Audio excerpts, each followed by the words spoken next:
tem mais gente que investe em criptomoedas no Brasil do que investe na Bolsa. São milhares de pessoas que investem em cripto no Brasil.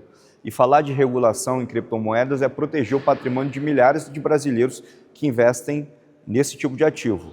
E aqui no Fórum de Lisboa eu vou falar desse tema com diversos especialistas. E é muito importante o Conjur dar luz para esse tema porque existem uma série de plataformas como a do Forex que enganam investidores brasileiros e que tiram o patrimônio de milhares de pessoas que deram duro a vida toda para poder fazer uma poupança e investir e acabam caindo nesses contos do vigário. Então é importante o Conjur dar uma luz nesse tema e é isso que eu vou tratar aqui nesse painel no Fórum de Lisboa.